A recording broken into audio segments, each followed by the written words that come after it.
pagi Bapak Ibu, dan jumpa lagi dalam Sapaan Firman Tuhan. Semoga Bapak Ibu semua sehat. Ada satu kisah seorang tukang becak bernama Bai Fang Li.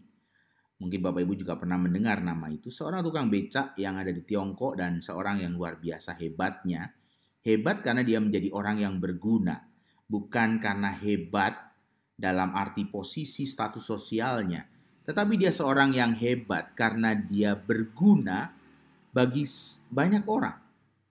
Bai Fang Li adalah tukang becak yang menyisihkan selalu penghasilannya dari pekerjaannya sebagai tukang becak untuk diberikan kepada sebuah panti asuhan yang merawat anak-anak yatim piatu.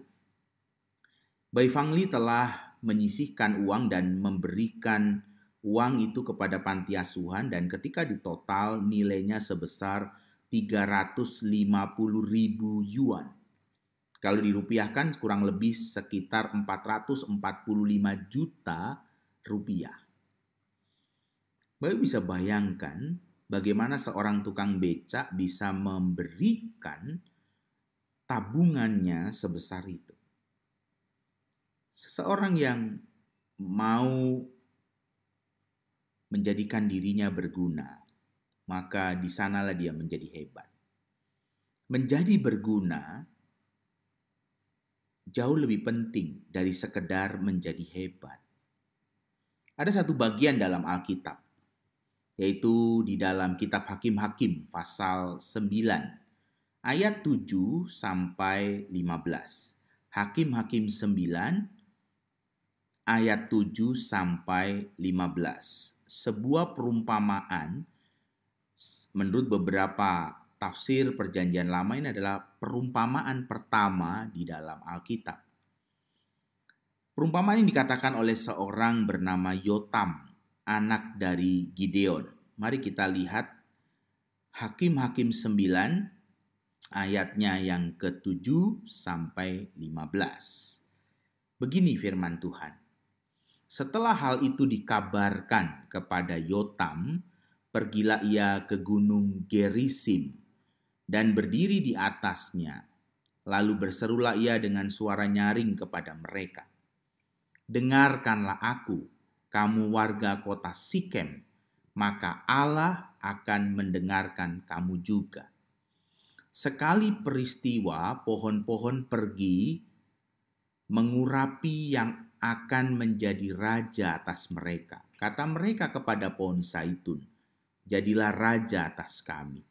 Tetapi jawab pohon zaitun itu kepada mereka, masakan aku meninggalkan minyakku yang dipakai untuk menghormati Allah dan manusia, dan pergi melayang-layang di atas pohon-pohon yang lain. Lalu kata pohon itu kepada pohon ara, marilah jadilah raja atas kami. Tetapi jawab pohon ara kepada mereka, masakan aku meninggalkan manisanku dan buah-buahku yang baik, dan pergi melayang-layang di atas pohon-pohon? Lalu kata pohon-pohon itu kepada pohon anggur, marilah jadilah raja atas kami. Tetapi jawab pohon anggur kepada mereka, masakan aku meninggalkan air buah anggurku yang menyukakan hati Allah dan manusia, dan pergi melayang-layang di atas pohon-pohon? Lalu kata pohon-pohon itu kepada semak duri, marilah jadilah raja atas kami. Jawab semak duri itu kepada pohon-pohon itu, jika kamu sungguh-sungguh mau mengurapi aku menjadi raja atas kamu, datanglah berlindung di bawah naunganku. Tetapi jika tidak, biarlah api keluar dari semak duri dan memakan habis pohon-pohon aras yang ada di gunung Libanon. Dari perumpamaan yang diberikan Tuhan melalui Yotam, anak Gideon, seorang anak yang masih tersisa dari keluarga Gideon setelah Abimelekh diurapi menjadi raja dan membunuh 70 orang keluarga dari keturunan Gideon. Yotam mengatakan tentang perumpamaan ini. untuk mengatakan apa yang ingin Tuhan katakan.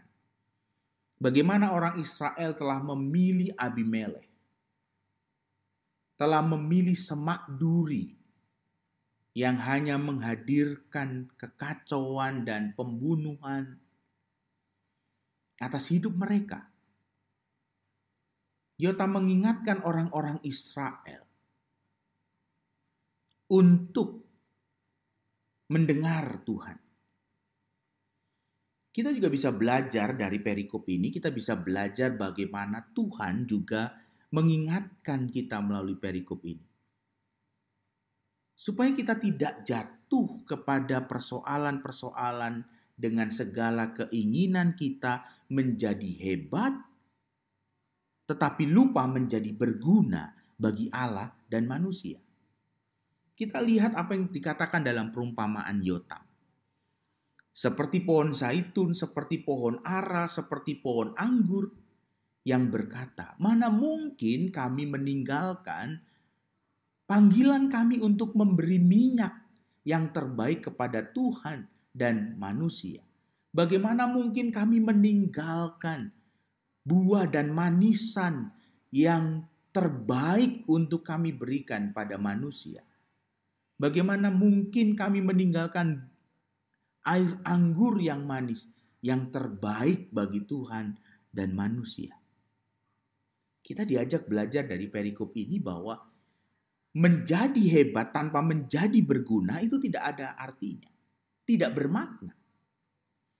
Bukankah dunia ini juga seringkali membawa Bapak, Ibu, dan saya menjadi orang yang hebat dan kemudian kehebatan itu menyeret kita dalam sebuah kondisi di mana kita lupa kemudian menjadi berguna.